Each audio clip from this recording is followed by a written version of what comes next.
Olá, Bunnies! E sejam bem-vindos a mais uma Freaky Friday, ou uma Freaky Monday, provavelmente, tendo em conta que hoje é quinta e eu estou a filmar agora. Esta semana deu muita preguiça e por isso eu demorei imenso a pesquisar para este vídeo e demorei imenso a filmar para este vídeo e aqui estamos nós, não é? E o culto que nós vamos falar hoje, eu vou ser sincera, já tinha ouvido falar, obviamente, já ouvi falar de todos os cultos que eu trouxe para estes vídeos, mas eu não sabia tanto acerca dele como sabia do Charles Manson e do Jim Jones. Portanto, foi também uma descoberta para mim. Embora eu soubesse mais ou menos no geral o que é que tinha acontecido, não estava tão à vontade como com os outros. E o último que eu vou trazer para a outra semana, esse eu não sei mesmo nada. Sei mesmo muito pouquinho, portanto. E vocês já sabem que podem ir ver, se ainda não viram os outros 2 episódios, sobre cultos, desta série de cultos. Eles estão numa lista de reprodução que eu criei à parte para estes vídeos, mas também estão na lista de reprodução da Freaky Friday e também são os vídeos anteriores a este, portanto.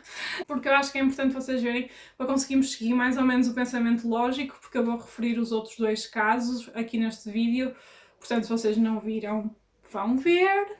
E no vídeo de hoje, então, vamos falar de mais um líder de culto e de mais um distúrbio de personalidade que afeta a maior parte dos líderes dos cultos. Este é um distúrbio de personalidade que leva muitos destes líderes a pensarem que são Deus. E é o chamado distúrbio de personalidade narcisista. O distúrbio de personalidade narcisista tem a origem do seu nome ligada a uma lenda da mitologia grega, que é a lenda do Narciso. E qual é que é esta lenda? Eu acho que é importante nós sabermos isto, porque vai dar-vos a entender muito melhor o que é este distúrbio. O Narciso, então, ele era um homem, segundo a lenda, extremamente bonito, muito belo e muito admirado pelas pessoas. Mas, ao mesmo tempo, ele era uma pessoa muito arrogante, que desdenhava das pessoas que gostavam dele, ou que o admiravam, levando muitas destas pessoas a cometer suicídio só para o agradarem ou só porque não conseguiam viver com o facto de as rejeitar. Um dia, o Narciso baixou-se num rio para beber água e, ao baixar-se no rio, ele viu o seu próprio reflexo na água e ele ficou apaixonado pelo seu próprio reflexo, de tal forma, ficou tão obcecado com esse reflexo, que ao tentar alcançá-lo, ele baixou-se, caiu à água e morreu. Portanto, esta é a lenda do Narciso e é esta lenda que dá o nome a este distúrbio de personalidade. E então, o que é a definição técnica do distúrbio de personalidade narcisista? Segundo o site Mayo Clinic, o distúrbio de personalidade narcisista é um distúrbio de personalidade que faz com que as pessoas tenham uma ideia exagerada do seu valor e da sua importância, necessitando de constantes elogios e atenção por parte dos outros. Este distúrbio muitas vezes esconde uma autoestima frágil e faz com que as pessoas que sofrem dele tenham problemas em se relacionar com os outros e falta de empatia. Só por estes pequenos pontos conseguimos ver que tem algumas semelhanças com o distúrbio de personalidade antissocial que nós vimos no outro vídeo. Mas é um distúrbio à parte e há muitas pessoas que sofrem deste distúrbio ao mesmo tempo que sofrem do outro, o que dá sempre mau resultado, que é o caso de muitos destes líderes de cultos. E agora vamos ver algumas das principais características de uma pessoa que sofre do distúrbio de personalidade narcisista. Ter uma noção exagerada da sua importância. Necessitar constantemente de uma admiração excessiva. Esperar que os outros os reconheçam como superiores, mesmo sem terem feito nada que os faça ser melhores que os outros. Exagerar quando fala das suas conquistas e talentos. Fantasiar acerca do seu sucesso, poder, beleza ou até mesmo acerca do parceiro perfeito. Acreditarem que são superiores e que só se podem associar com pessoas igualmente especiais. Monopolizar conversas e diminuir pessoas que consideram inferiores. Esperar favores especiais dos outros e que os outros concordem sempre com as suas exigências. Aproveitar-se dos outros para conseguirem o que querem. Incapacidade de reconhecer as necessidades e sentimentos dos outros. Ter inveja dos outros e acreditar que os outros os invejam. comportar-se de forma arrogante e altiva, parecendo muitas vezes convencidos, orgulhosos e pretensiosos. Querer ter sempre o melhor de tudo. Tornar-se impacientes e zangados quando não recebem tratamento especial. Ter problemas relacionais frequentes, sentindo-se facilmente desprezados. Reagir com raiva e desprezo, diminuindo os outros para se sentirem superiores. Dificuldade em controlar emoções e comportamentos. Ter bastantes problemas em lidar com o stress e aceitar mudanças. Sentirem-se deprimidos quando não conseguem ser perfeitos. Ter secretamente sentimentos de insegurança, vergonha, vulnerabilidade e humilhação. E o distúrbio de personalidade narcisista, geralmente, ele ataca mais os homens do que as mulheres. I'm sorry, ok? Peço desculpa, ok, senhores, mas parece que sim. E este distúrbio tanto pode nascer com a pessoa por problemas genéticos, biológicos, ou pode ser causado também pelo ambiente social da pessoa. Portanto, aqui não há uma diferença, como por exemplo na sociopatia e na psicopatia, que nós vimos no outro vídeo. No caso deste distúrbio não há uma diferença, ele tanto pode nascer com a pessoa, ou pode ser causado pelo ambiente em que a pessoa cresce, ou por qualquer trauma que a pessoa tenha tido, ou qualquer coisa assim. Agora, eu vou voltar a ler-vos algumas características de líderes de culto que eu tirei do site Psychology Today, e estas características, se vocês estiveram atentos às características das pessoas com personalidade narcisista, são muito semelhantes às características deste distúrbio. Portanto, vamos ver então agora algumas das características comuns a praticamente todos os líderes de cultos. O líder normalmente fantasia com poder e sucesso ilimitados. Necessita de constante admiração tanto dos seus seguidores como de pessoas de fora e espera ser tratado de forma especial. O líder é arrogante e altivo nos seus comportamentos e atitudes. O líder tem uma noção exagerada do seu poder que lhe permite quebrar regras e leis. Desvaloriza os outros publicamente, fazendo-os sentir-se inferiores, incapazes ou não dignos. O líder precisa de ser sempre o centro das atenções, fazendo coisas para distrair os outros e garantir que é notado, como por exemplo usar roupas estranhas ou discursos exageradamente dramáticos. A palavra eu domina todas as suas conversas. Odeia ser envergonhado ou falhar publicamente e, quando acontece, age com raiva. Diz estar destinado à grandeza ou que se vai tornar num mártir. Acredita ser omnipotente e que é algum tipo de divindade.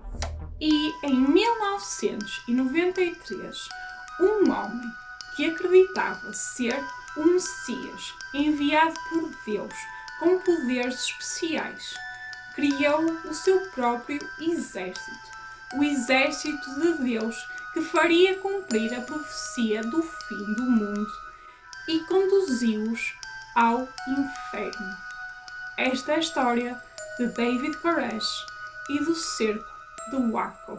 An alleged cult leader and former network TV star both arrested on sex trafficking charges.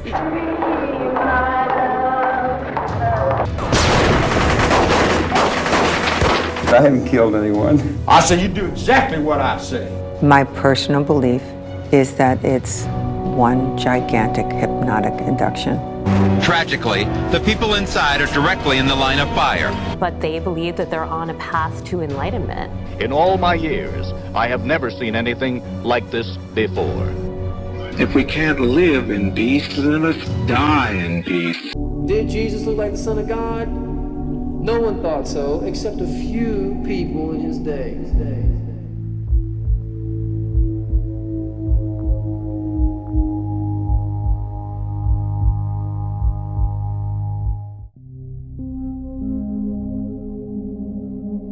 David Koresh was a monster.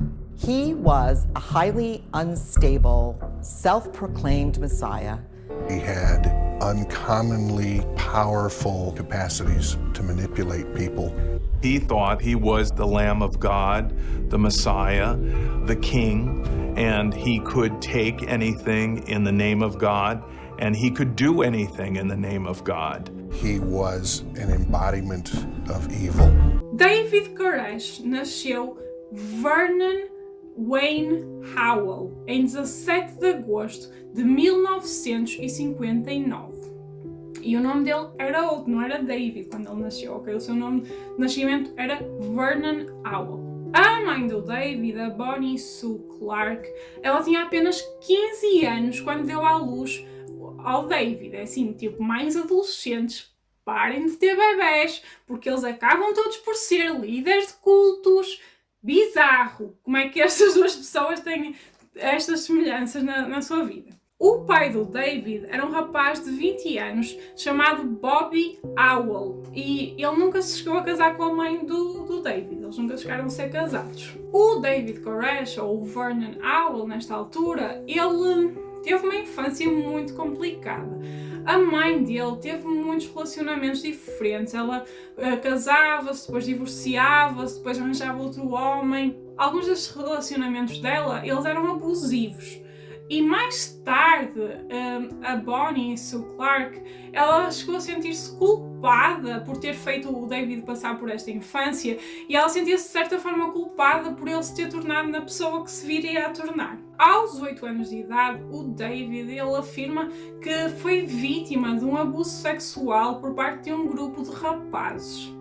O David, ele não era um bom aluno na escola, ele tinha muitas dificuldades na escola e mais tarde ele veio a descobrir que sofria de dislexia e ele teve que andar num ensino especial para conseguir aprender a ler e a escrever e essas coisas.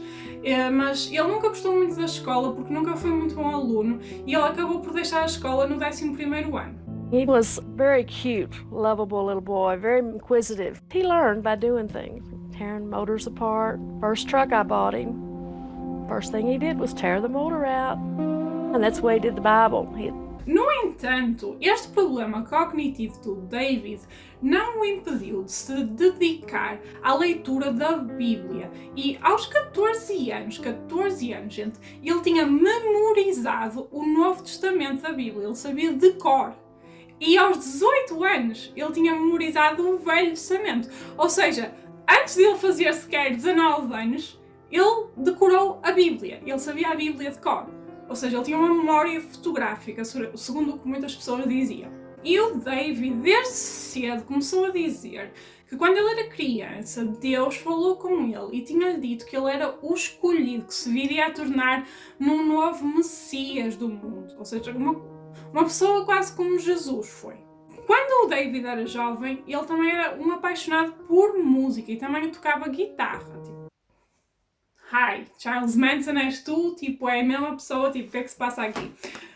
Mas, ao contrário do Charles Manson, o David, à medida que foi crescendo, ele foi deixando de parte o sonho dele de se tornar uma estrela de rock ou uma estrela da música e começou a usar a música mais com um propósito religioso. Ele era muito, muito ligado à religião.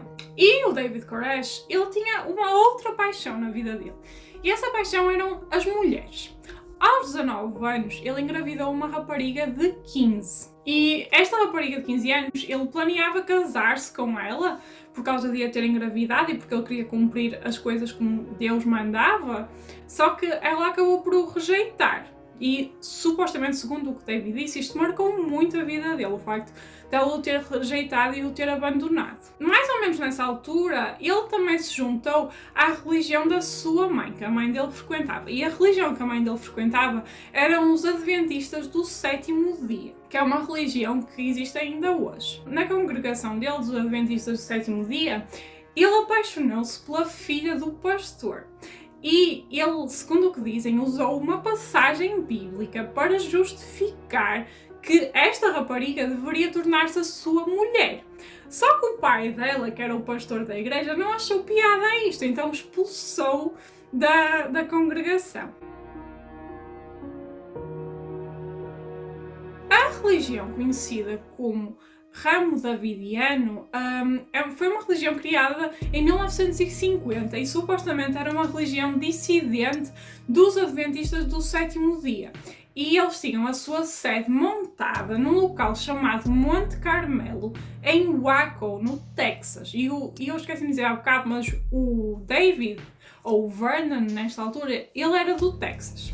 E então, como o David foi expulso dos Adventistas do Sétimo Dia, ele juntou-se a esta religião do ramo davidiano. Ele ainda não era David, ok? O ramo davidiano tem este nome, mas não é por causa dele. Ele juntou-se a esta religião em 1981 e o que ele fazia basicamente quando se juntou a esta religião, ou a este grupo, era tocar guitarra nas cerimónias religiosas. Ele usava muito a música e era usado muito para a música e para fazer estas cerimónias. Na altura em que o David se juntou ao ramo davidiano, o culto, que era basicamente um culto, esse grupo, ou uma seita, porque eles tinham assim umas filosofias um bocado estranhas. Portanto, já nessa altura eles eram como se fosse uma seita. Nessa altura, esse culto tinha uma mulher como líder. Essa mulher chamava-se Lois Roden e ela era a viúva do antigo líder do culto. E diz que em 1983, mais ou menos por essa altura, o David começou a dizer nesse grupo do ramo davidiano que ele tinha ouvido Deus a falar com ele e a dizer que ele era o Messias, que era tipo o escolhido, a mesma conversa que ele sempre teve. E nessa altura ele também pensa-se que estava envolvido romanticamente com a Lois Roden. A Lois Roden, ela tinha 71 anos e o David tinha cerca de 23. Lois Roden was a very lonely woman, and Vernon really needed the guidance and somebody to care about him all of the time, and she just latched onto that. A Lois, por causa deste relacionamento com o David, ela deu ao David a oportunidade de pregar a sua mensagem no culto, no ramo davidiano. E o David, o que ele dizia era sempre esta coisa, que ele era o Messias, que ele era o escolhido, que ele tinha falado com Deus e que o Deus lhe tinha dito que ele deveria gerar um filho com a Lois e que esse filho seria tipo o escolhido, seria uma pessoa muito importante. Só que estas constantes proclamações que o David tinha de conversar com Deus não caíram muito bem a George Roden, que era o filho da Lois e era supostamente a pessoa na linha para se tornar líder do ramo davidiano. Ele era, quando a Lois falecesse, ia ser ele o líder e ele estava-se a preparar para isso.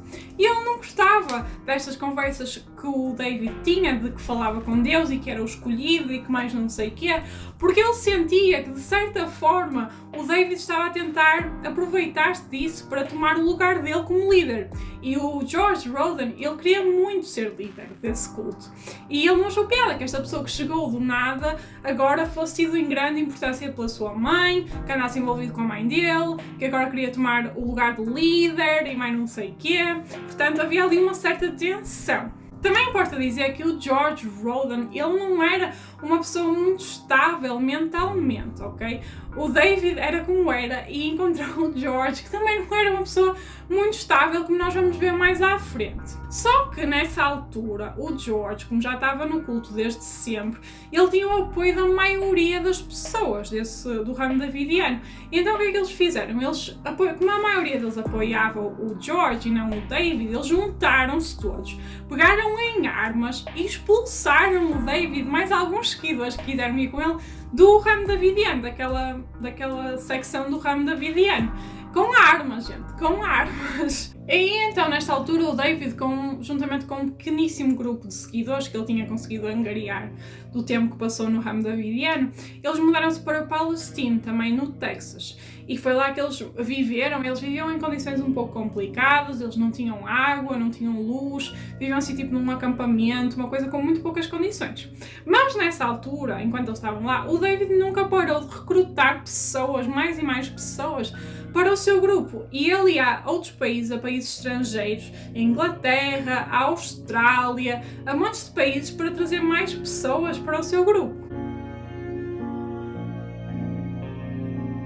Uma coisa que é muito importante referir acerca dos Adventistas do Sétimo Dia e também do ramo davidiano que vinha dos Adventistas do Sétimo Dia, é que este grupo religioso, eles baseiam-se numa profecia do Apocalipse. Estes são os livros que falam sobre o Apocalipse, sobre uma nova vinda de Jesus à Terra e sobre um fim do mundo.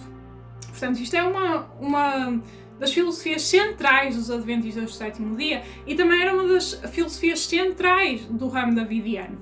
E, por sua vez, também era a filosofia central do David Koresh, que foi com esta religião que ele cresceu e que ele aprendeu. Apocalyptic cult leaders recognize that by predicting the end of the world as imminent, they have people constantly on edge, wanting to be absolutely obedient to the leader and to the rules of the group, because they feel that if they are not, when the end comes, they will be judged. O David, ele, como tinha esta ideia do Apocalipse e de uma nova vinda de um Messias, ele acreditava que ele era esse Messias e que o fim do mundo estava próximo e que esta batalha entre o bem e o mal se ia dar e ia ser ele o responsável por conduzir esta batalha. Every sin that Isaiah says I'm guilty of, I agree. I'm perfect to give you this message. I have been chosen of God, and God says His word is what I will be. Em 1985, o David viajou até Israel e, segundo ele, nesta viagem a Israel, ele teve uma visão. Nessa visão, Deus falou com ele e disse que ele seria o instrumento de Deus responsável para instaurar o reino de Deus em Jerusalém. Esta visão revelava também ao David que ele iria ser um mártir, alguém que ia morrer por Deus ou alguém que ia morrer pelo bem dos outros. E ao início, o David acreditava que ia ser um mártir em Jerusalém. Mas com o passar do tempo, ele começou a dizer que afinal ele ia ser um mártir em Waco, no Texas, onde ficava o Monte Carmelo e a sede do ramo davidiano onde ele tinha sido expulso. Depois do David ter tido esta visão em Israel, foi quando ele decidiu mudar legalmente o nome dele de Vernon Howell para David Koresh. A escolha do nome David Koresh tem vários significados. O primeiro nome, David, vem do rei David, que supostamente os Messias e os escolhidos deveriam vir todos da linhagem do rei David. O nome Koresh tem outro significado bíblico também. Koresh é o nome hebraico para Cyrus. Cyrus era um rei que aparecia na Bíblia que era tido muitas vezes como sendo o Messias. Portanto, ele escolheu dois nomes que encaixavam perfeitamente na história dele, de ele próprio ser o escolhido. E daí então a escolha do nome David Koresh. Em 1987, o David Koresh e o George Roden, o líder do ramo davidiano, continuavam em disputas constantes para decidir quem é que seria o líder do ramo davidiano. Então, o George Roden teve uma ideia. A ideia dele é que ele desafiou o David para os dois tentarem fazer erguer os mortos. Sim, isso é real, gente. Porque se um deles fosse capaz de erguer uma pessoa que já estava morta, então significava que de facto essa pessoa era o Messias. E então, o que é que o George Roden fez? Ele desenterrou os cadáveres de propósito para este efeito. O David Koresh aproveitou-se desta situação do George Roden andar a desenterrar cadáveres e foi fazer uma queixa à polícia por profanação de cadáveres. Só que a polícia disse-lhe que eles não podiam fazer nada se não tivessem uma prova de que o George Roden realmente estava a fazer isso. Então o que é que o David fez? Ele decidiu ir, ele e mais 7 elementos do seu grupo, ele ia mascarado, iam todos armados e foram ter com o George Roden ao complexo em Monte Carmelo. O que é que acontece? Gerou-se um tiroteio entre os dois grupos. E o George Roden, ele chegou mesmo a ser ferido neste tiroteio. E então a polícia foi chamada ao local e o David Koresh e os seus seguidores foram presos. E os seguidores do David Koresh, esses 7 seguidores que iam com ele, eles foram absolvidos deste crime e o julgamento do David Koresh foi cancelado. Portanto, eles foram todos libertados outra vez. No entanto, em 1989, o David Koresh teve novamente uma oportunidade de assumir a liderança em Monte Carmelo. Isto porquê? Porque o George Roden assassinou à machadada um homem chamado Wayman Dale Adair, porque este homem, Wayman, supostamente estava a dizer que ele era o Messias. Então o George Roden, farto de pessoas que diziam ser o Messias, matou-o com um machado na cabeça. O Josh Roden foi condenado por assassinato e foi internado num hospital psiquiátrico. E isto deu a oportunidade ao David para ele finalmente ir para Monte Carmelo outra vez e assumir a liderança do ramo davidiano. E quando o David foi para Monte Carmelo, ele comprou a propriedade de Monte Carmelo que tinha sido posta à venda porque o Josh Roden não tinha dinheiro para pagar a advogados e aos processos de justiça dele. O David comprou e chamou ao complexo de Monte Carmelo Rancho Apocalipse. O Rancho Apocalipse tinha mais de 3.000 metros quadrados. O edifício estava construído de uma forma em que os homens dormiam no primeiro piso, as mulheres dormiam no segundo piso, e era também neste segundo piso que estava o quarto do David Koresh. Havia também ainda um ginásio, uma igreja, uma cozinha bastante grande e por baixo, numa estrutura subterrânea, estava enterrado tipo um autocarro escolar que seria supostamente um bunker para eles se esconderem caso, então, quando viesse o tal apocalipse que ele pregava.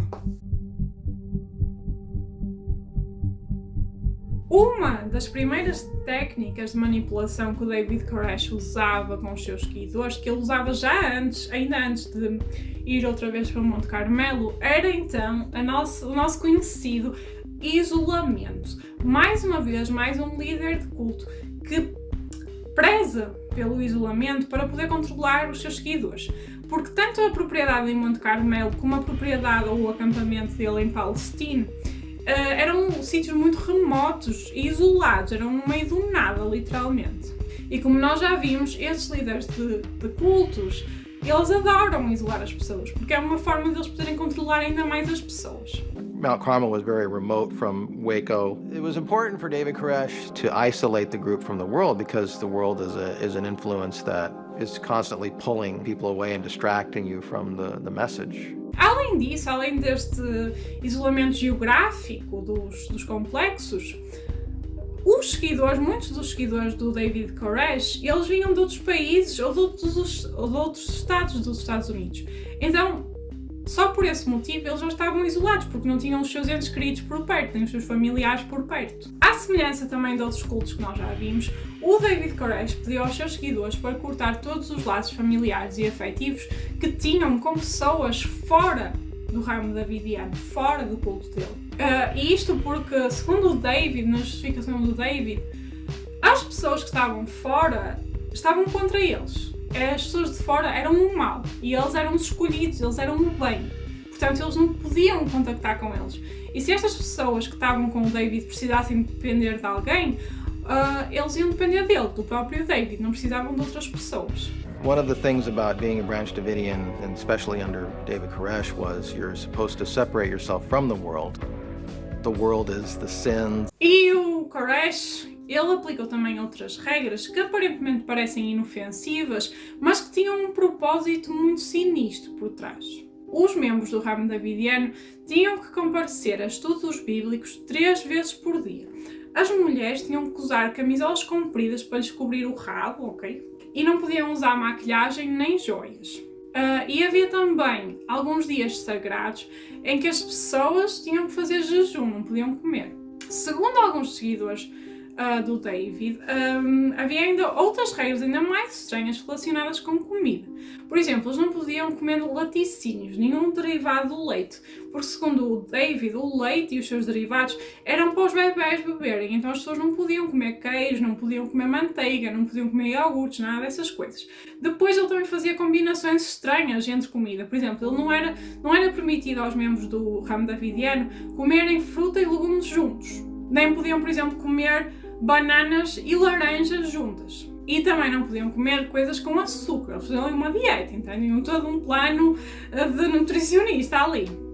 Mas isto, obviamente, por mais estranho e mirabolante que pareça, era feito com um propósito. So it was almost like he was sitting around thinking of like really wacky ways to manipulate people.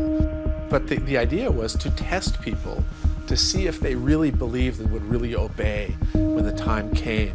Que se elas não estavam dispostas a cumprir regras estranhas relacionadas com comida ou com essas coisas todas, elas também estariam dispostas a cumprir qualquer regra que ele lhes mandasse, independentemente se fosse uma coisa estranha ou não. Eles iam seguir o que ele dizia cegamente. E isto é quase como o caso de Charles Manson. Vocês lembram-se daquela guerra que ele criou, aquela fantasia do Helter Skelter? Basicamente, ele sabia que se as pessoas acreditassem nisto, então elas iam fazer tudo o que ele pedisse. E como David Koresh, com estas mini regras estranhas de não poder comer bananas e laranjas juntas, se as pessoas acreditavam nisto cegamente, então elas tinham uma completa confiança nesta pessoa. E como em muitos cultos também, quem quebrava alguma destas regras era punido. Muitas destas punições eram físicas, eram na forma de espancamentos. E no culto do David Koresh, muitos destes espancamentos eram também aplicados a crianças e a bebés. And if you broke a rule, there was a consequence. We began disciplining our children at 8 months of age, usually. And people were willing to give him their children if they misbehaved, and he beat them quite severely. What I remember as a kid, being disciplined was like a 24/7 thing.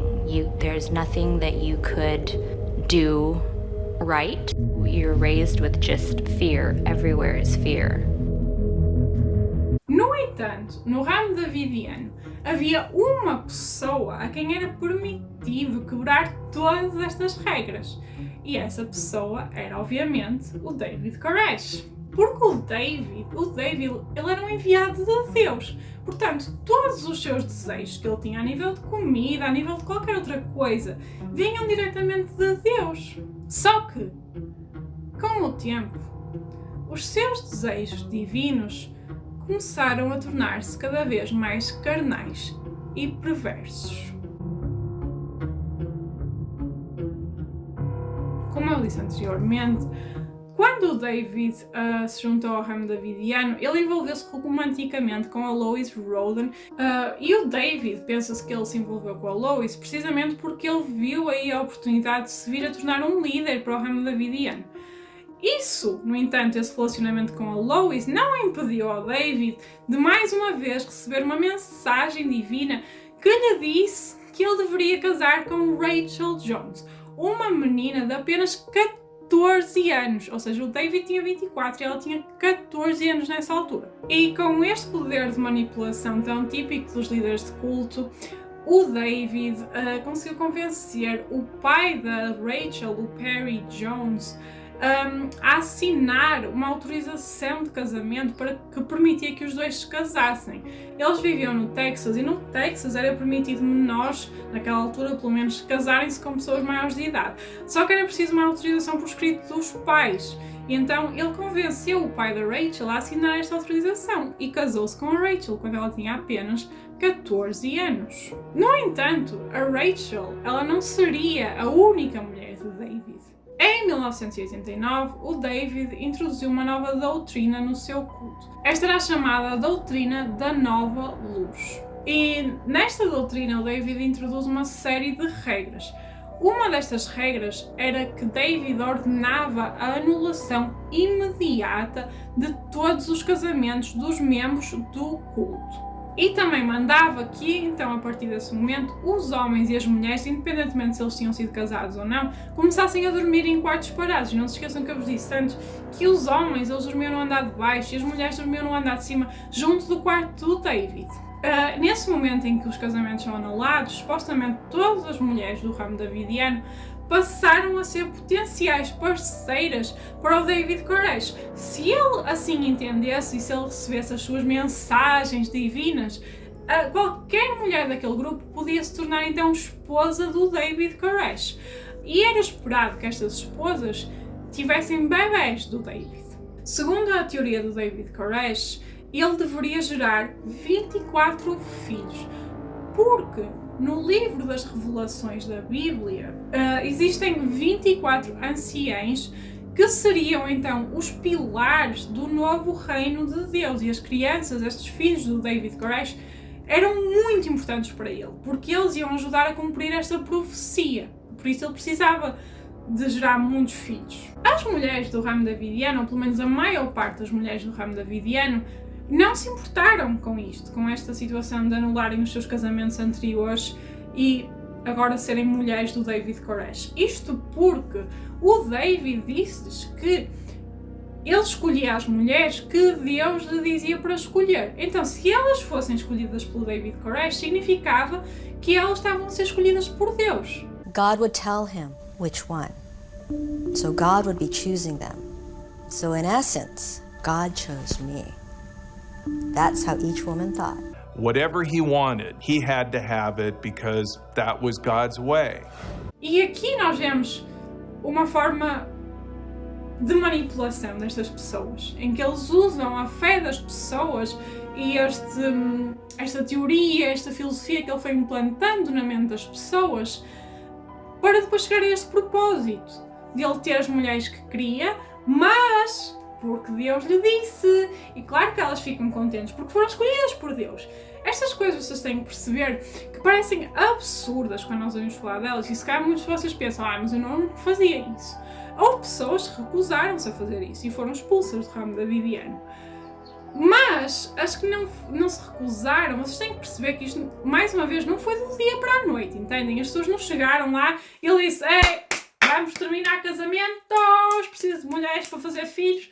Não, gente, isto foi-se construindo. Ele começou com as mensagens de Deus, que falava com Deus, que teve visões, que ele era o escolhido e que mais não sei o quê, e foi implementando estas pequeníssimas coisas na cabeça das pessoas, enquanto as ia controlando. Vocês viram que há bocado eu falei de pequenas coisinhas que ele fazia para controlar as pessoas, e as pessoas, quanto mais cedem nestas coisas de controlo, mais a pessoa que está a controlar ganha poder sobre elas.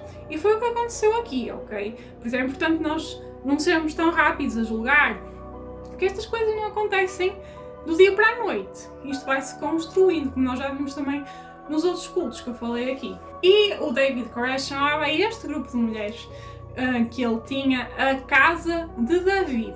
E era um dos maiores orgulhos para as mulheres do culto pertencerem à Casa de David. He called it the House of David. So yeah, to be a member of the House of David was a privilege. Being in the House of David, you were sleeping with him.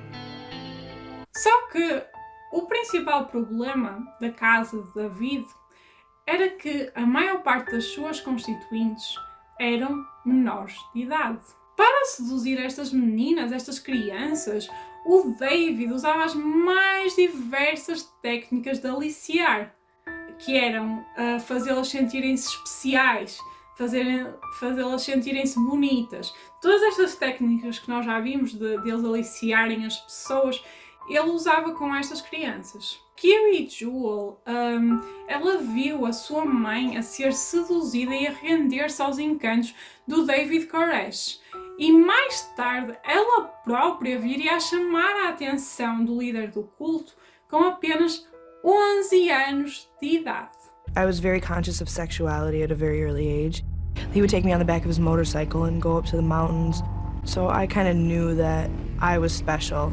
She let it come out that her mom had taken her to a hotel room and that David Koresh was there waiting. Como nós já vimos em vídeos anteriores, o contexto em que o culto surge é crucial para a sua formação e a sua atuação. E não foi diferente para o culto do David Koresh. Embora deixem-me já que vos diga que o ramo davidiano já existia, como eu vos disse, desde 1950. Mas quando eu me refiro ao culto do David Koresh, apesar de ser o ramo davidiano, é o ramo davidiano sobre a influência e sobre a liderança do David Koresh. Em 1992, deu-se nos Estados Unidos o caso Ruby Ridge. E este caso trata-se de um caso de um cerco de 11 dias feito pelos US Marshal Services e pelo FBI à casa de um homem chamado Randy Weaver. E neste cerco, dentro desta casa, estava o Randy, a família do Randy e um amigo dele.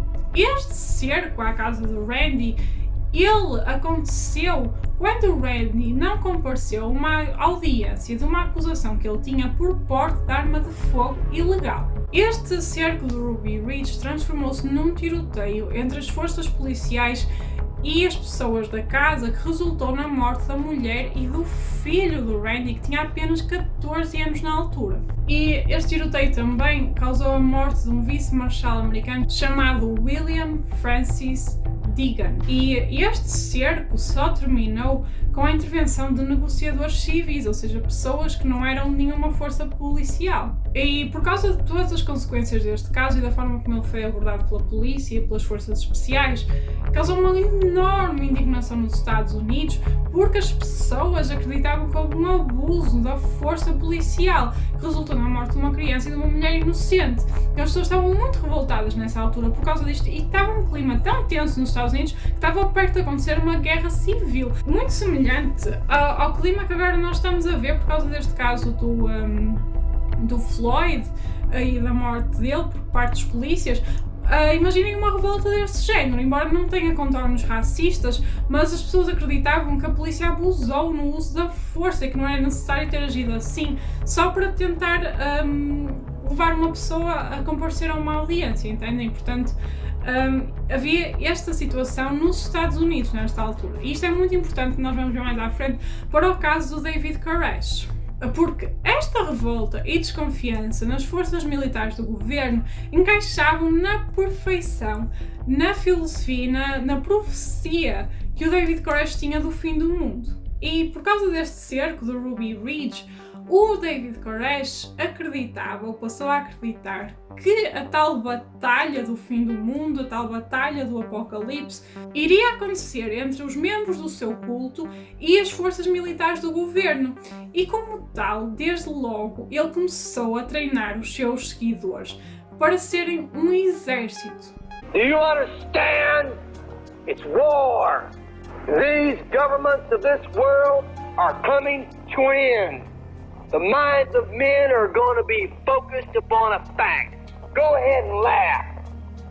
Go ahead and muse in your mind and see what happens to you, fools.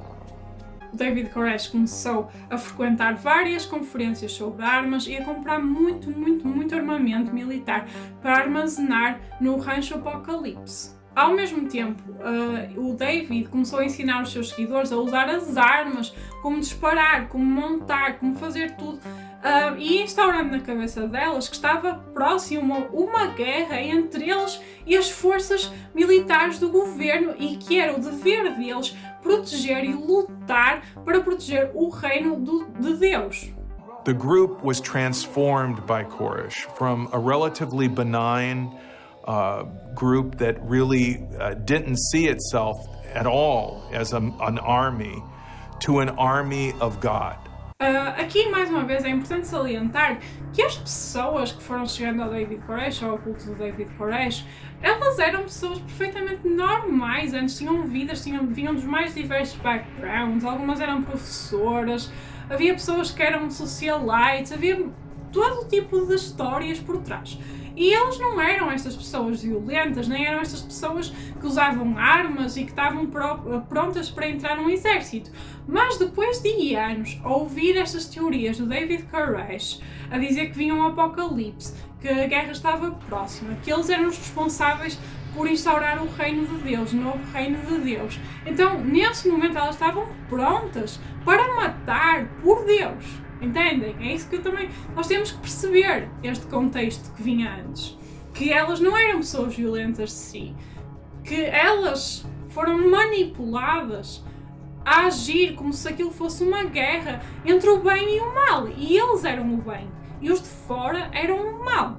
Só que, apesar de, desde sempre, o David Koresh ter muitas profecias e mensagens divinas, infelizmente, pela primeira vez na vida, esta profecia do David Koresh viria a tornar-se correta. O David Koresh chamou a atenção pela primeira vez à Brigada de Álcool, Tabaco e Armas de Fogo, ou a ATF, como quiserem chamar, vou abreviar para ATF, Quando uma carrinha da UPS foi entregar ao Rancho Apocalipse uma caixa que continha granadas, quando o estafeta estava a entregar a caixa partiu-se e abriu-se, revelando o que é que tinha lá dentro. O estafeta da UPS, preocupado por ter visto granadas ali, fez uma queixa na polícia. E, ao mesmo tempo, a polícia, quando recebeu esta queixa, associou esta queixa a outras queixas que já tinham sido feitas sobre as pessoas ouvirem disparos de armas automáticas vindas do Rancho Apocalipse. E então eles decidiram que iam averiguar e investigar. É importante nós percebermos que no Texas, onde fica o Waco, as pessoas podem ter armas de fogo. Aliás, na maior parte dos Estados Unidos pode-se ter armas de fogo, é legal, ok? As pessoas têm que ter uma licença e podem ter, só que não é qualquer arma de fogo, entendem? Armas de fogo são usadas só pelos militares, por causa de serem muito perigosas, por causa de serem muito letais. Então há certos tipos de armas de fogo que as pessoas não podem ter e não têm autorização para ter. Outra coisa que é ilegal nos Estados Unidos é comprar modelos legais de armas de fogo e depois desmontá-las para construir os tais modelos ilegais.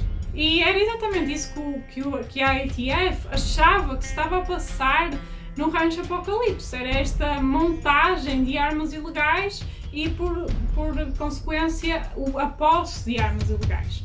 A juntar-se a isso também vinham suspeitas de que eles já tinham ouvido falar de que dentro do Rancho Apocalipse estavam a acontecer abusos a pessoas menores de idade. E então isto levou a que as autoridades se apressassem a pensar numa forma de atuar. E foi assim que foi criada a Operação Cavalo de Troia, que inicialmente envolvia 77 agentes. Esta operação policial, cujo único objetivo era executar um mandado de busca de armas ilegais, desde cedo tomou proporções astronómicas. It was more than a simple search warrant. Honestly, it felt more like a military operation.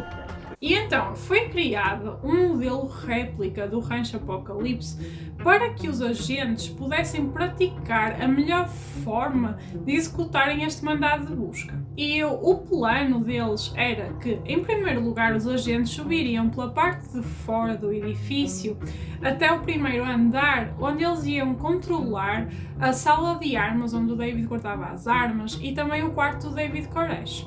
Depois, a equipa delas iria entrar pela porta da frente, subir até ao primeiro andar por dentro e tirar todas as mulheres e crianças do edifício. Seguidamente, a equipa Houston iria entrar para o primeiro andar e retirar também todos os homens. Os restantes agentes iriam formar um perímetro à volta do Rancho Apocalipse e iriam impedir que as pessoas que estavam a trabalhar à volta do Rancho Apocalipse voltassem a entrar para dentro do rancho. As forças policiais, elas tinham muito menos armas do que os membros do Rancho Apocalipse, porque eles estavam a acumular muito armamento. E então, uma das prioridades deles era, desde logo no início da operação, controlar então essa sala das armas para não deixar que os membros do Rancho Apocalipse chegassem às armas. Esta brigada da ATF, ou a brigada da ATF, eles não estavam habituados a intervir num complexo tão grande, de dimensões tão grandes e com tanta gente lá dentro. Então, desde o início do plano deles, eles não consideraram em pleno a gravidade da situação, porque eles não estavam habituados a fazer isto. Geralmente eles executavam mandados tipo numa casa particular com uma ou duas pessoas lá dentro ou com uma família lá dentro, mas não com 100 e tal pessoas dentro de um complexo, que era o caso. No entanto, e apesar da sua falta de experiência nestas situações, a brigada da ATF decidiu prosseguir com este plano na mesma. O plano começou a ser executado quando eles infiltraram 4 agentes da ATF numa casa que ficava do outro lado da rua do Rancho Apocalipse. Isto era para eles poderem ver o movimento no rancho e analisarem isso tudo. O plano deles era fingir que estes 4 agentes eram um grupo de estudantes que se ia mudar para essa casa. Só que havia 2 pequenos pormenores que os tornaram desde logo muito suspeitos. Em primeiro lugar, os 4 agentes da ATF que supostamente iam passar por ser estudantes tinham mais de 40 anos. E o segundo pormenor é que, em vez de eles mudarem para a casa mobília e essas coisas que normalmente uma pessoa levaria para a casa quando se mudasse para essa casa, eles transportaram caixas de material militar, o que tornava tudo muito suspeito aos olhos das pessoas que estavam no rancho. E um agente da ATF chamado Robert Rodriguez, ele chegou mesmo a infiltrar-se no ramo davidiano, ele fez passar por uma pessoa que se queria juntar ao culto, para ele conseguir perceber mais ou menos a estrutura do rancho por dentro e também para ele perceber a quantidade de armamento, a quantidade e a tipologia de armamento que o David Koresh tinha em sua posse. No entanto, mais do que o Robert Rodriguez ver o tipo de armamento, ele acabou por perceber e ver com os seus próprios olhos o nível, o grau de manipulação e poder e controle que o David Koresh tinha sobre os seus seguidores. E é importante lembrar, outra vez, que do outro lado, no ramo davidiano, eles foram levados a acreditar pelo David Koresh que o apocalipse deles estava perto e que ele viria sob a forma de uma batalha entre eles e as forças policiais do governo. Quer fosse porque o David Koresh acreditava que, devido a todas as suas atividades ilegais, mais cedo ou mais tarde o governo acabaria por vir para ele, ou quer fosse por uma enorme coincidência na sua profecia, mas esta profecia e esta teoria de que as forças militares viriam para eles, viriam buscá-los, acabou mesmo por acontecer. Well, he had been saying for such a long time that they were going to come for us. And then they did. They came. And they did exactly what he said they were going to do. E o David Koresh, nessa altura, tinha do seu lado um exército religioso pronto para lutar na batalha final. Após vários meses de preparação, então a brigada da ATF estava finalmente pronta para iniciar a sua rusga ao rancho Apocalipse. E o plano deles era simplesmente entrar lá, prender David Koresh e quem quer que lhes fizesse frente. E como vocês devem calcular, devido à natureza imprevisível do David Koresh, o fator surpresa da chegada deles era um dos fatores mais importantes para o sucesso desta operação. No entanto, o destino tinha algo muito diferente em mente. No dia da rusga, no dia que a ATF tinha planeado a rusga, uma equipa de jornalistas ouviu falar desta rusga que a ATF ia fazer ao rancho Apocalipse. E como envolvia um culto religioso, uma brigada de polícias, como tinha acontecido o caso do Ruby Ridge, então esta equipa de jornalistas queria estar no local do acontecimento, queria estar lá quando isto acontecesse, queriam filmar tudo. O que é que acontece? Esta equipa de jornalistas, nesse dia, no dia da rusga, que eles souberam que ia acontecer a rusga, ao irem para o rancho Apocalipse, eles perderam-se no caminho. E na altura não havia GPS, não havia nada dessas coisas, e eles não estavam a conseguir encontrar o caminho para o rancho Apocalipse. Então o que é que eles fizeram? Na estrada, na rua, eles encontraram um carteiro que estava a distribuir cartas, e eles foram ter com o carteiro e perguntaram-lhe a morada ou como é que eles chegavam ao rancho Apocalipse. O carteiro, que achou estranho aquela equipa de jornalistas, com a equipa de filmagem daquele caminhão de jornalistas e assim, querer ir visitar o rancho Apocalipse, perguntou-lhes porque é que eles iam para lá. E eles explicaram, falaram da rusga, dessas coisas todas. Só que acontece que este carteiro pertencia ao ramo davidiano. E mal ele soube disto, obviamente foi logo contar ao David Koresh. Dentro do rancho Apocalipse, quando o David Koresh soube disso, ele foi buscar o Robert Rodriguez, mandou-o sentar e disse assim: eu sei quem tu és e sei que a tua equipa está a caminho. Eles já me apanharam uma vez, mas não me vão voltar a apanhar. E dito isto, o David Koresh deu um tiro na mão do Robert Rodriguez, desejou-lhe boa sorte e mandou-o para fora do complexo. O Robert Rodriguez, ao ver que este elemento de surpresa do ataque estava completamente perdido, foi ter com os colegas deles e disse-lhes que eles já sabiam que eles estavam a ir e disse-lhes para eles abortarem a missão, porque já não era possível entrar lá com o mesmo elemento de surpresa, porque eles já sabiam que eles iam chegar. Mas, infelizmente, o Robert Rodriguez foi ignorado. Something's gone wrong. You know, there are all kinds of clear signs that this was not going to happen, and they made a fatal wrong decision, which was to proceed. E quando a brigada da ATF entrou finalmente no complexo, na propriedade do Monte Carmelo, não estava ninguém cá fora. Todas as pessoas do ramo davidiano estavam dentro do edifício, preparadas para retaliar. E a brigada da ATF basicamente entrou numa emboscada. Eles entraram ali, não havia nada, nem ninguém cá fora. Estavam todos lá dentro à espera que eles chegassem. E mal eles pararam os seus veículos, começou uma troca de tiros de ambos os lados.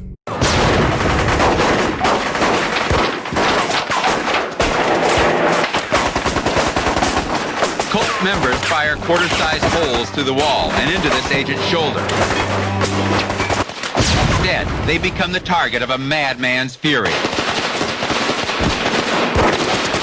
E é importante frisar aqui que ninguém chega a um acordo acerca de quem é que deu o primeiro tiro neste tiroteio, porque os ex-membros do ramo davidiano dizem que foram os agentes da ATF que chegaram lá e começaram logo a disparar, mas por outro lado os agentes da ATF disseram que eles foram recebidos com tiros mal pararam os carros, portanto ninguém chega a um consenso acerca disto. A certo momento deste tiroteio, no meio dos tiros, o próprio David Koresh foi até à porta da frente, abriu a porta da frente e disse aos agentes para terem calma que ele falava com eles porque lá dentro estavam mulheres e crianças para eles pararem de disparar. E os agentes da ATF, segundo o que eles dizem, gritaram para ele a dizer que eles tinham um mandado de busca por causa de posse de armas ilegais e que queriam executar esse mandado. E quando o David Koresh ouviu isso, ele fechou a porta na cara dos agentes. Nessa altura, houve ainda mais tiros da parte dos agentes e nessa altura o David Koresh foi atingido por esses tiros e ficou ferido.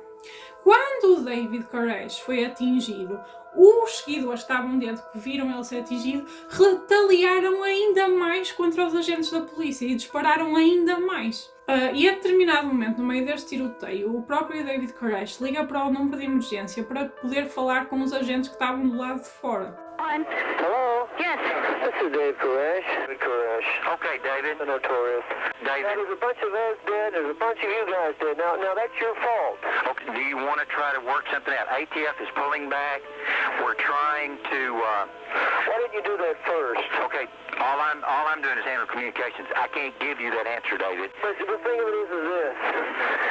There is a God who sits on the throne. I know it sounds crazy to you, but you're going to find out sooner or later. Sure, There are seven seals. Can I interrupt you for a minute? Sure. All right, we can talk theology, but right now... This is life. This is life and death. But the theology is life and death. Yes, sir. A chamada dele é bizarra, é surreal, porque nós vemos que mesmo neste momento, quando alguns dos membros do seu culto estavam mortos, quando ele próprio estava ferido e quando a vida de todos os seus entes queridos estava em risco, ele ainda conseguiu falar dele próprio e da sua profecia, porque era a única coisa que lhe interessava. E nós aqui vemos o auge do narcisismo do David Koresh. Numa situação destas, a única coisa que ele queria era passar a mensagem dele, de que ele era escolhido, de que havia esta profecia que se estava a concretizar. They said, "Stop by, please." And I said, "What happened?"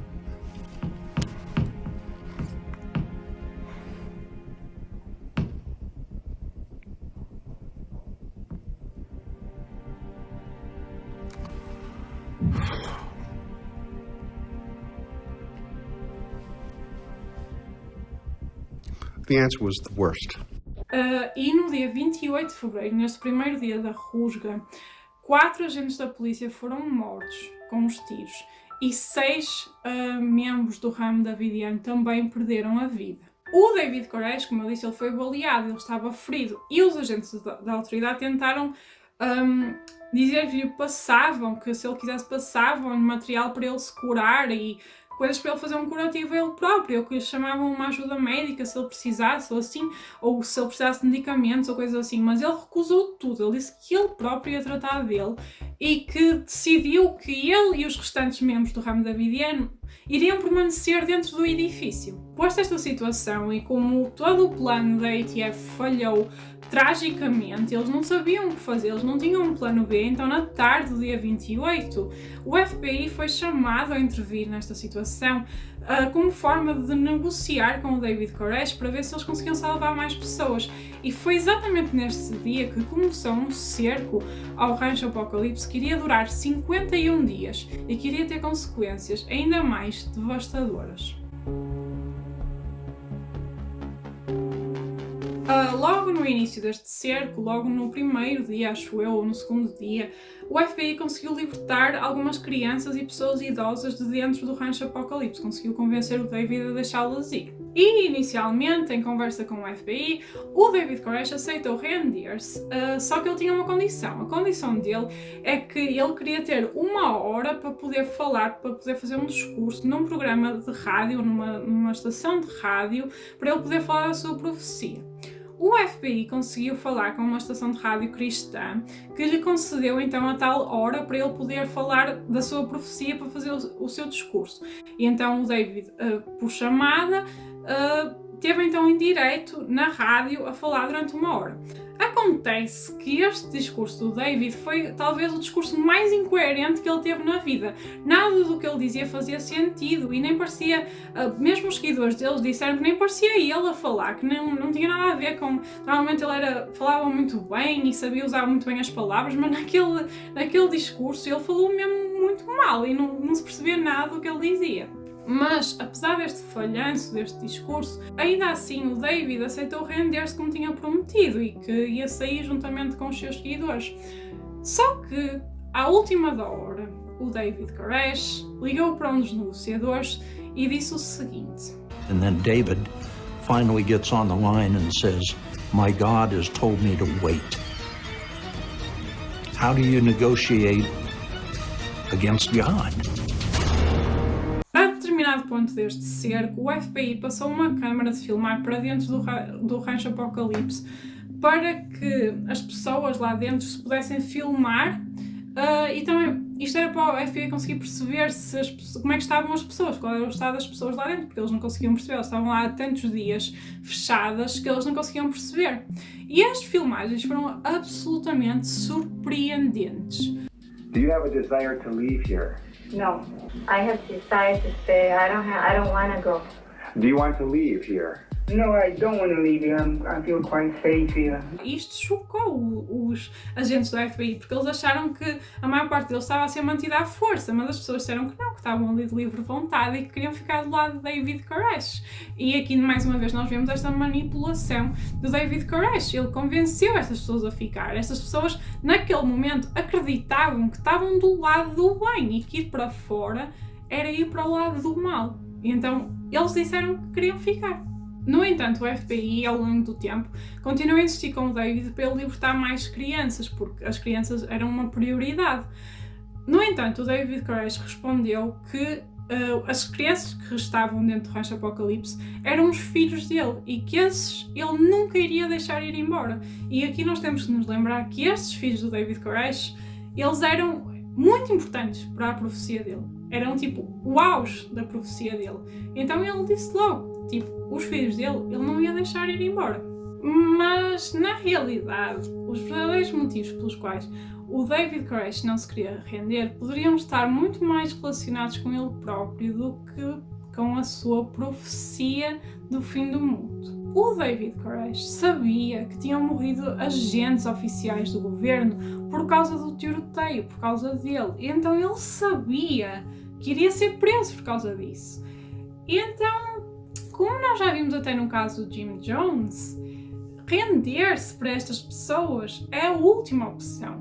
Porque se ele fosse preso, ele já não era um Messias, ele já não era o Todo-Poderoso, ele era um criminoso, igual a tantos outros. E nunca o David Koresh poderia ir para a prisão e ser considerado um criminoso vulgar. Com o passar do tempo, as autoridades do FBI estavam a ficar cada vez mais frustradas porque não havia avanço, estava ali num impasse. E então eles começaram a rondar o edifício com tanques de guerra e helicópteros constantemente. Além disso, eles também passavam música muito alta durante a noite, passavam sons de animais a serem mortos, coisas assim mesmo de tortura militar. Só que isto aqui caiu muito mal às pessoas dentro do Rancho Apocalipse, que levou aquilo como uma má fé. Eles estavam a tentar chegar a um consenso com as pessoas da polícia, mas se as pessoas da polícia andavam com tanques de guerra à volta da casa deles, obviamente eles não se sentiam muita empatia para com eles, entendem? Após quase um mês de cerco, o David Koresh aceitou reunir-se pessoalmente com um negociador do FBI. Nessa reunião que eles tiveram, o David disse que se ia render assim que terminasse de escrever um manuscrito sobre a sua profecia, sobre a tal profecia do fim do mundo. Só que, como o David Koresh já tinha dito muitas vezes que se ia render e depois nunca se rendia, o FBI não acreditou completamente na palavra dele. E no dia 18 de abril de 1993, 50 dias após o início deste cerco, o FBI, já um bocado desesperado e sem acreditar muito no David, tentou obter da parte dele uma parte desse manuscrito que supostamente ele estaria a escrever. Ou seja, eles disseram a ele ou a um seguidor dele para lhes mandar uma prova de que ele estava realmente a escrever aquele manuscrito, porque eles não sabiam se ele estava realmente a escrever aquilo ou se aquilo era tipo um bluff que ele estava a fazer. Só que o David recusou-se a dar-lhes esta parte do manuscrito. E isto fez com que o FBI acreditasse que de facto ele não estava a escrever nada e que ele estava apenas a empatar mais tempo. Então, o responsável por esta operação disse aos seus funcionários, aos seus militares, que estava farto de esperar, que este cerco tinha que acabar e que no dia seguinte eles iriam bombardear o Rancho Apocalipse com um gás lacrimogéneo. E isto era para que eles tentassem que as pessoas saíssem à força, entendem? Porque se eles atirassem gás lacrimogéneo lá para dentro, como aquilo é tão agressivo para as pessoas iam querer sair dali para não estarem a levar com aquilo na cara. No dia 19, então, os agentes do FBI falam com o David Koresh e dizem-lhe que vão bombardear o Rancho Apocalipse com um gás lacrimogéneo e que eles, dentro do rancho, não devem disparar contra os agentes que vão lá lançar o gás. Eles fizeram este aviso para as pessoas do Rancho Apocalipse perceber que eles estavam a fazer aquilo para eles saírem e não com o intuito de os atacar para os magoar.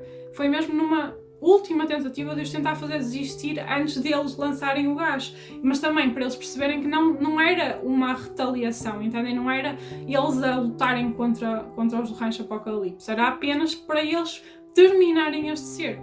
E mais uma vez os agentes do FBI, os agentes deste caso, acreditaram que o David, ao saber que iam ser bombardeados com gás lacrimogéneo, iria ter pena dos seus entes queridos e não ia deixar que os seus entes queridos, os seus filhos, crianças, passassem por aquilo e que se iria render. Só que, mais uma vez, os agentes estavam errados. Porque o David Koresh, sendo um psicopata, um sociopata narcisista, ele não segue a mesma linha de pensamento do que nós. If my family was inside this room and somebody put tear gas in here, I would do everything that I possibly could to get them to a position of safety. And that's exactly what we banked on. That natural parental instinct to get your loved ones out of that kind of a hostile environment. And quite frankly, we were wrong.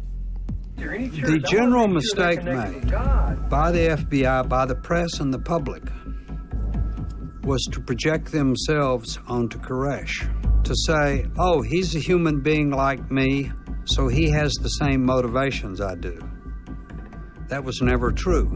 Dentro do edifício, os seguidores do David estavam a rezar e a chorar. Eles estavam muito assustados, muito cansados depois de 51 dias de cerco, quando, a determinado ponto, os agentes do FBI começaram a abrir buracos na parede do edifício com os tanques para lançarem então as granadas de gás lacrimogéneo. Só que numa destas investidas dos tanques contra o edifício, quando eles estavam a abrir a parede, na igreja do edifício começou um fogo.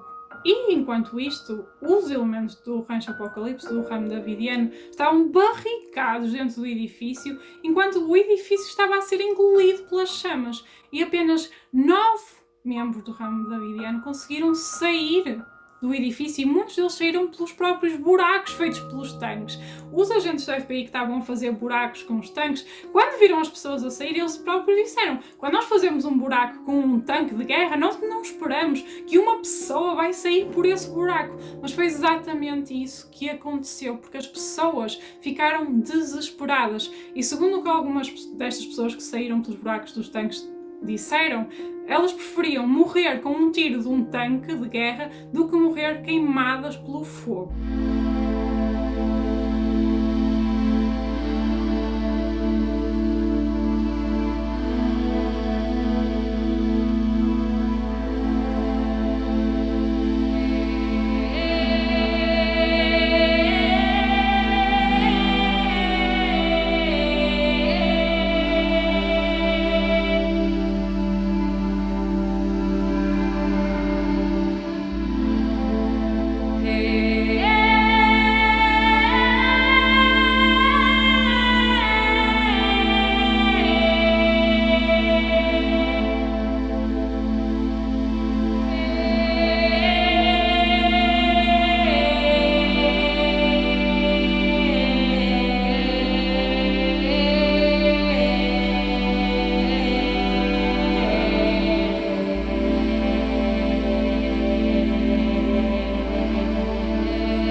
E nesse dia, 76 pessoas morreram no fogo no Rancho Apocalipse. Entre essas pessoas estava David Koresh. 25 dessas 76 pessoas eram crianças com menos de 15 anos. Quando o corpo do David Koresh foi encontrado pelas autoridades, a polícia reparou que ele não morreu do fogo nem por inalação de fumo. Ele morreu com um tiro na cabeça. David Koresh tinha 33 anos. A mesma idade, curiosamente, que Jesus tinha quando supostamente foi crucificado, que é um pormenor bizarro. O fiasco de toda esta operação policial gerou uma grande controvérsia no público, nas pessoas que foram vendo isto nas notícias, porque muita gente acreditava que mais uma vez foi usada uma força policial excessiva contra as pessoas dentro do Rancho Apocalipse. E ainda hoje, até os dias de hoje, esta questão divide muitas pessoas. Enquanto há pessoas que ficam do lado da polícia, há pessoas que acreditam que este caso não precisava de ter acontecido da forma que aconteceu. Outra questão que também ainda divide o público nos dias de hoje é se foi realmente o FBI a começar o fogo dentro do Rancho Apocalipse ou se foi David Koresh numa tentativa de ter uma última palavra. E esta suspeita sobre David Koresh vem porque uns tempos antes deste último incidente dentro do Rancho Apocalipse, os agentes do FBI infiltraram escutas dentro do Rancho Apocalipse. Eles colaram as escutas em pacotes de leite que eles mandaram para as crianças e noutros alimentos. E algumas destas fitas que eles tinham desse dia, ouvia-se pessoas a dizer que estavam a virar ou a derramar a gasolina nos corredores do Rancho Apocalipse. E ninguém percebe muito bem porque é que eles haviam de estar a derramar gasolina nos corredores do Rancho Apocalipse e depois começou um incêndio. E depois também há o facto de David Koresh ter morrido com um tiro na cabeça. Portanto, é uma coisa que ainda está em dúvida. Muita gente não sabe se foi então o tanque que iniciou o fogo ou se foi o David Koresh. E a verdade é que alguns especialistas de teologia e assim dizem que nestas escrituras que o David Koresh tanto defendia e tanto estudava, há uma passagem que fala sobre criar uma parede de fogo para proteger o povo de Deus. 11 dos sobreviventes de Waco foram condenados por diversos crimes, entre eles o homicídio dos agentes da ATF e outros crimes de posse de armas e assim, mas todos eles receberam penas muito leves. O ramo davidiano ainda existe nos dias de hoje, com pouquíssima gente, com pouquíssimos seguidores, e eles ainda se reúnem em Monte Carmelo, onde estão os escombros do Rancho Apocalipse. Neste lugar também existe um memorial a todas as vítimas desta tragédia, exceto o David Koresh. O nome dele não consta deste memorial. He represents Satan, a created being who thought he was God. You do not sit in the seat of God. God, the Creator, sits in that place.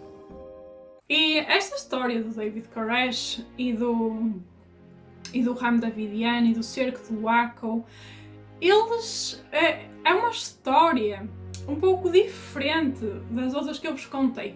Porque aqui neste caso existe esta divisão de opiniões. Será que a culpa foi do David Koresh ou será que foi da polícia por ter usado uma força excessiva? E eu vou então dar-vos a minha opinião sobre isso. Eu sei que atualmente, por causa desta situação então do George Floyd, existe uma grande tendência a nós ficarmos contra a polícia. No caso do George Floyd, a culpa não foi da polícia, foi de uma pessoa racista que acontece ser polícia também. O que existem muitos, infelizmente. E são coisas que nós não podemos controlar, porque existem maus polícias e existem bons polícias. No caso de George Floyd, foi um polícia racista, que infelizmente existem muitos, que causou uma morte por maldade apenas. Por mais nada, por maldade. Juntamente com os seus cúmplices que estavam ali. No caso do David Koresh, convém não confundir com este caso do George Floyd, porque as forças militares que foram intervir então no Rancho Apocalipse, eles cometeram muitos erros. O plano deles tinha muitas falhas e eles próprios reconhecem isso. Eles próprios admitem ainda hoje que o plano devia ter sido abortado desde logo e deviam ter pensado noutra forma de atuar. E eles erraram sim nessa forma, porque eles não planearam bem, não estavam a contar com tudo. Mas, no entanto, eles não fizeram aquilo, ou não foram lá por maldade. Ou seja, eles foram para fazer cumprir um mandado de busca de armas ilegais e também averiguar alegações de abuso de menores. Só que do outro lado estavam pessoas que os receberam com tiros, entendem?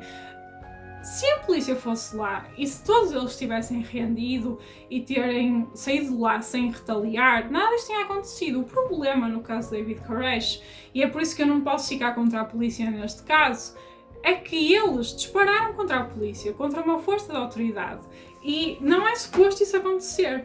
O grande problema da polícia e dos militares e das pessoas envolvidas neste caso foi que eles acreditaram desde sempre que o David Koresh iria ter uma resposta normal como qualquer outra pessoa tem. Que uma força de autoridade diz para eles saírem e eles saem. Que uma força de autoridade diz nós vamos lançar gás lacrimogéneo e eles tentam proteger as suas famílias. Só que, como eu já disse, e por isso é que eu acho tão importante nós falarmos disto dos cultos e destas pessoas, estas pessoas, elas não pensam como nós. Nós vimos isso a semana passada, quando falamos dos psicopatas e dos sociopatas.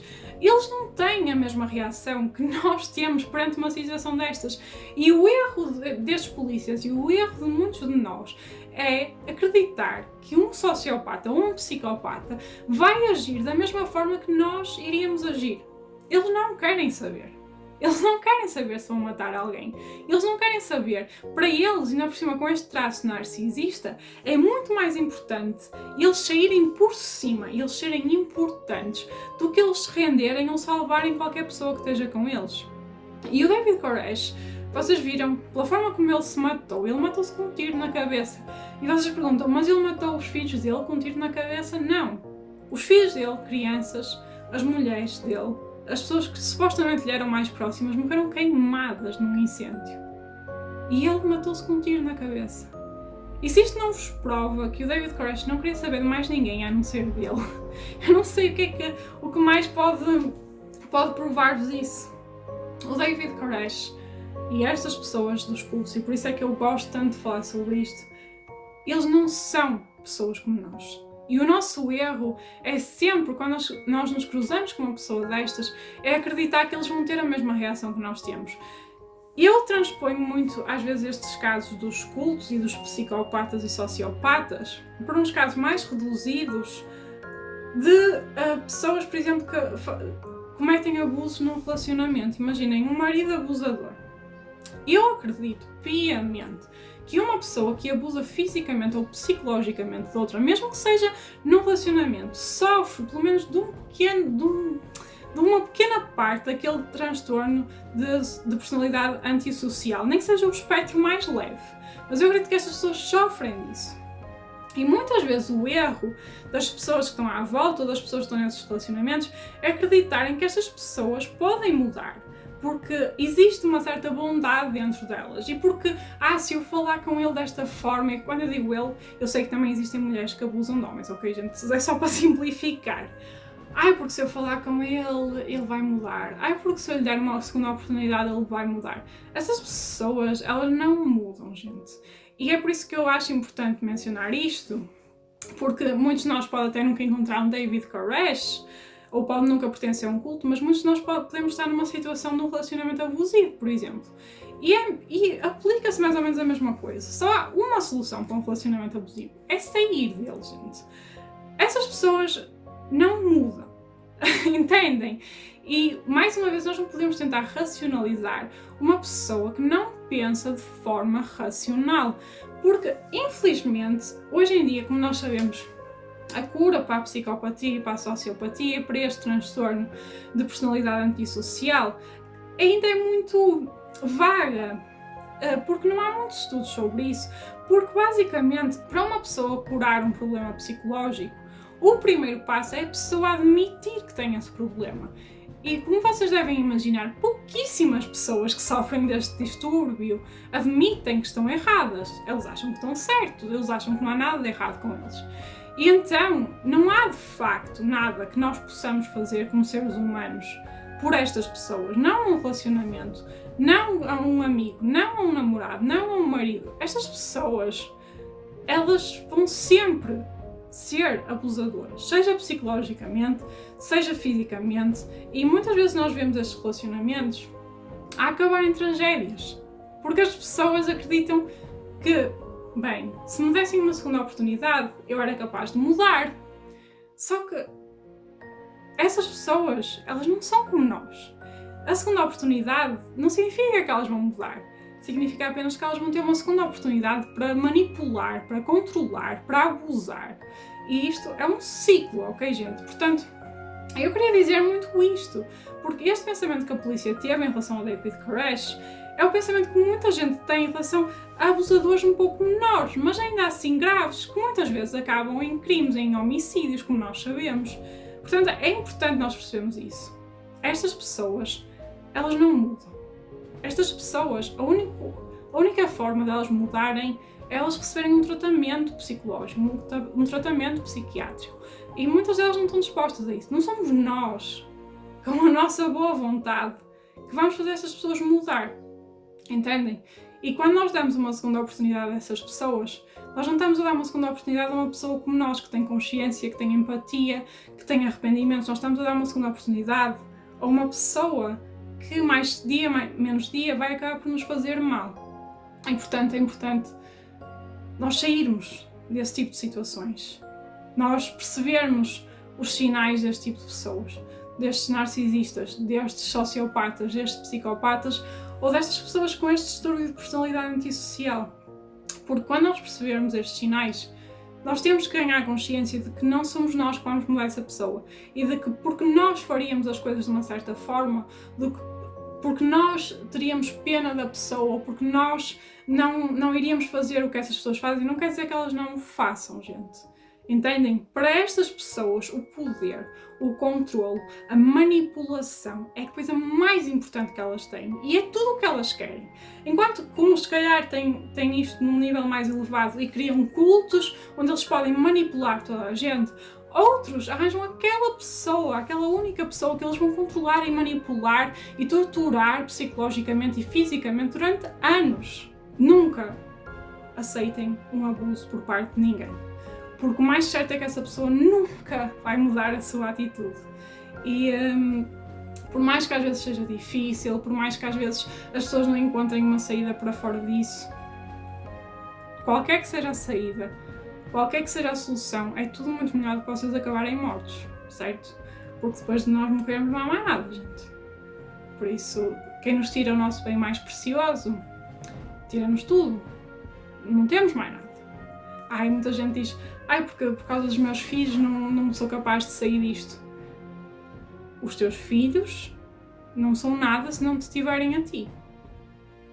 Entendem? Lembram-se do caso que eu falei do Jason in Hell, que foi um vídeo que eu fiz há uns tempos? É exatamente isso. Uma pessoa claramente com este transtorno de personalidade antissocial, a quem foi dada uma segunda oportunidade. E ela usou essa oportunidade para manipular, para controlar. E quando este controle lhe fugiu, acabou da forma trágica que acabou. Portanto, é muito importante. E hoje eu queria deixar esta mensagem aqui.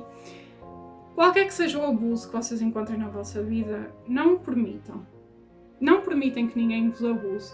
Não permitem que ninguém vos tire a vossa liberdade ou aquilo que vocês são. Uma pessoa que quer controlar a forma que vocês se vestem, com quem vocês se dão, que querem vos isolar do resto das pessoas à vossa volta. Estas pessoas têm muitas semelhanças com estes líderes de culto, certo? Só que numa escala mais pequena. Então, eu acho muito importante falar disto, não só para dar a conhecer estes cultos e que estas coisas, estas realidades existem, mas também para as pessoas perceberem que este tipo de monstros, eles não existem só na televisão, eles não existem só nesta escala maior, eles existem muitas vezes muito perto de nós. E é importante nós sabermos defender-nos destas pessoas. Qualquer pessoa que revele um traço de personalidade que encaixe nestes perfis é uma pessoa para nós fugirmos. Não há segundas oportunidades, gente. Não há o benefício da dúvida. Porque, como nós já vimos, nós não conseguimos ganhar a uma pessoa cujo pensamento e cujos sentimentos são completamente opostos daqueles que nós temos. Porque pensem assim, vocês seriam capazes de bater numa pessoa só porque sim, só porque ela não fez o que vocês queriam? Vocês seriam capazes de matar outra pessoa só porque ela não faz o que vocês querem, só porque sentem ciúmes? Se calhar não. Mas se estas pessoas são capazes de o fazer, então significa que elas não pensam como nós. E já aí nós vemos que há uma diferença entre elas e nós. Por isso não cometam o erro que estes polícias cometeram a acreditar que o David Koresh ia agir de forma diferente, porque ele é um ser humano, então ele ia ter empatia, ele ia pensar, não vou sujeitar a minha família a isto. O David Koresh matou a família dele num fogo. E, por isso, como o David Koresh, há muita gente que não quer saber se vocês são familiares, se vocês são filhos, se vocês são mães, se vocês são pais. Há muitas pessoas que a única solução é nós sairmos de perto delas. Entendem? Eu não quero com isto dizer que as pessoas não têm qualquer tipo de reabilitação. Mas a verdade é que enquanto essa pessoa não reconhecer o erro, não somos nós que vamos mudar essa pessoa. Não somos nós, com as nossas boas intenções, que vamos mudar o mundo nesse aspecto. Portanto, este é o pensamento que eu quero deixar hoje. Espero que vocês tenham gostado desta história, um pouco diferente das outras que eu trouxe para aqui. Digam-me o que é que vocês acharam. Se vocês acham... Mais uma vez, vocês não têm que concordar comigo em nada, ok, gente? Não são obrigados a concordar. Vocês podem dizer se vocês acham que a polícia foi realmente a culpada por tudo isto, ou se isto é um desastre à espera de acontecer, porque na verdade eles estavam a acumular armamento. Para que é que eles queriam este armamento? Entendem? O facto de isto ter acontecido naquele dia em 93 não quer dizer que se a polícia não fosse lá e não fizesse aquilo, eles não tivessem feito algo pior. Porque a verdade é que eles estavam-se a preparar para uma batalha. E essa batalha poderia chegar na forma da polícia, ou poderiam ser eles mesmos a criar essa guerra. Portanto, digam-me o que é que vocês acharam. David Koresh era um psicopata, era um sociopata. David Koresh teve culpa nisto, não teve culpa nisto. Qual é que é a vossa opinião? Deixem-me nos comentários. Muito obrigado por todo o apoio que têm dado. Não se esqueçam de subscrever o da Bunny Boudoir em todas as redes sociais. No Instagram eu vou publicando muitas atualizações, muitas novidades. E vemos no próximo vídeo. Um beijinho enorme. Tchau!